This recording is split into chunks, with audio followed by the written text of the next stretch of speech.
প্রায় অনেকদিন পর আমরা সবাই মিলে একসঙ্গে আমাদের গ্রামের বাড়িতে ঘুরতে গিয়েছিলাম এবং সেখানে আমাদের বাড়ির কি অবস্থা, এছাড়াও আমরা কোথায় কোথায় গিয়েছি, কি কি করেছি, সে সবকিছু নিয়েই থাকছে আজকের ভিডিও। আসসালামু আলাইকুম, আশা করি সবাই ভালো আছেন।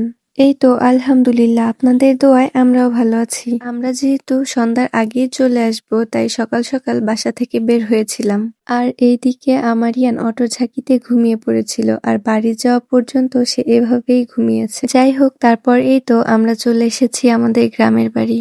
আর এই বাড়ি কিন্তু অনেক পুরাতন, আর এখন যেহেতু এই বাড়িতে থাকা হয় না, তাই বাড়ির অবস্থা এখন আরো বেশি খারাপ।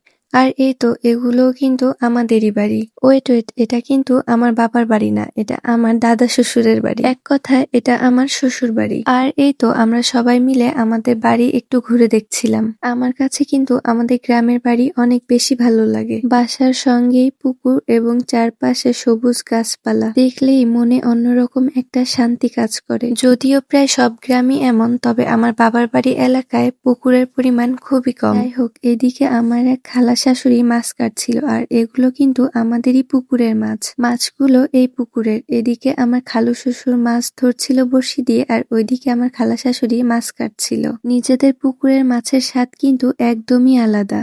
যাই হোক, এইদিকে আমি আমার শাশুড়ির সঙ্গে যতদূর যাচ্ছিলাম, চারপাশে শুধু পুকুর আর পুকুর। আর এই তো এই পুকুরটা আমার এক ভাসুরের, আর এখানে আমার শ্বশুর এবং দেবর আসছিল মাছ ধরার জন্য। আমি এবং আমার শাশুড়ি এসেছিলাম তাদের মাছ ধরা দেখতে। মাছ ধরা দেখতে এসে দেখি পাশে ছোট্ট একটা খাল, আর এখানে পানিও ছিল খুবই অল্প, কিন্তু শাপলা ফুল ফুটেছিল বেশ অনেকগুলো। আমার জানা মতে এখন শাপলা ফুলের সিজন না, তারপরেও যে এখন এখানে এসে শাপলা ফুল দেখতে পাবো সেটা কখনো আশা করিনি। আর এই আন্টিকে অসংখ্য ধন্যবাদ, উনি কোনো কিছু চিন্তা না করেই আমাকে ফুলগুলো এনে দিয়েছিল। আর এইদিকে আমার শ্বশুর এবং দেবর তারা ওই দিন একটা মাছও বড়শি দিয়ে ধরতে পারে, তাই আমরা আর সেখানে সময় নষ্ট না করে আমার এক অন্য চাচা শ্বশুরের বাসায় চলে যাই। আর এই তো এখানে আমার এক ভাসুর নতুন মুরগির ফার্ম দিয়েছে, আমরা সবাই মিলে সেটাই ঘুরে ঘুরে দেখছিলাম। আসলে অনেকদিন পর গ্রামের বাড়িতে গেলে এ বাড়ি ও বাড়ি ঘুরে তাদের সঙ্গে গল্পগুজব করতে কিন্তু বেশ ভালোই লাগে। এবার আমি প্রায় 2 বছর পর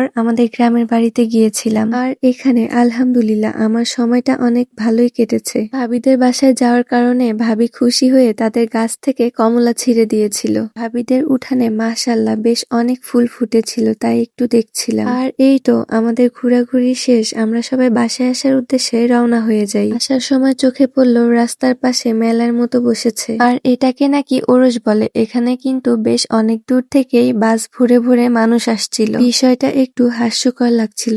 যাই হোক, আজকের ভিডিওটা এখানেই শেষ করছি। সবাই ভালো থাকবেন, সুস্থ থাকবেন। আল্লাহ হাফেজ।